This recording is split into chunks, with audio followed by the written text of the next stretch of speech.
One of the things I love the most about the TCI curriculum that we use here is the use of visuals. There's a lot of pictures and powerful images that engage and draw students in. And there are also the use of graphic organizers and visual metaphors that will help students chunk and organize and make sense of the content that they are learning. You pointed out that there's this angelic woman that's holding a school book and some type of line. Why did the artist put that in the picture? Well, maybe I think that the school book represents how... One of my favorite images that we use is the one that represents the concept of manifest destiny. In this particular image or painting, explorers and settlers and homesteaders are pushing technology and development farther west from the east. On the opposite side of the painting, Native Americans and the Great Plains and wild animals are kind of being driven out. And what we have the students do is, before they learn anything about Manifest Destiny or even what Manifest Destiny is, they will participate in a preview activity where they will try to find as much physical evidence and artifacts out of that painting as they can and try to figure out what it's revealing or what does it tell about what we're about to learn. We use that as a springboard to launch into introducing the concept of Manifest Destiny. These Indians are looking away because they miss their homeland that's being taken away from the Eastern developers. If you want to incorporate the use of visuals in the classroom, there's plenty of critical resources out there that you need to have. Number one, you need to have a screen large enough to project an image for students. So I went out and I didn't like the size screen that I had in my classroom, so I got my principal to get me a bigger one.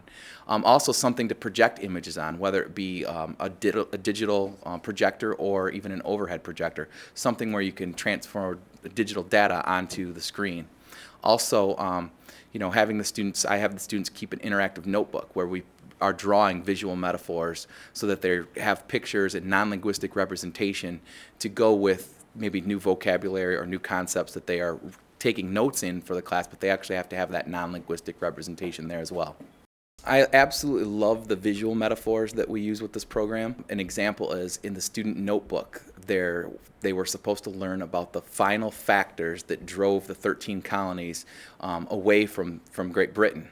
And the visual metaphor that's used is a personified map of Great Britain with arms coming out of it holding onto this rope, and then the rope has lassoed the 13 colonies, which is also a map, but the rope is breaking in the middle. And off of the breaking rope are these kind of frays that are coming off of it, and attached to each fray is a text box that represents notes the students will take on each of the final factors that led to that initial break between Great Britain and the colonies. For example, the Olive Branch Petition. The Olive Branch Petition was a letter that was written as a last-ditch effort for peace between Great Britain and the colonists. That would be one of the text boxes that would connect to the unfraying rope. So what the student will do is they will take notes on how the Olive Branch Petition being ignored by King George led that one more final step to the final break, and then they see that image burned in their mind because they can see the rope coming apart, and finally the 13 colonies will be separated from Great Britain.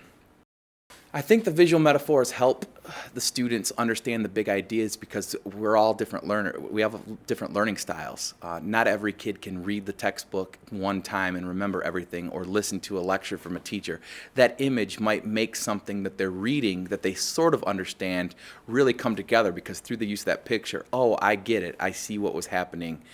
The rope represents the ties between those two countries, and it's breaking, and these are the reasons it's breaking.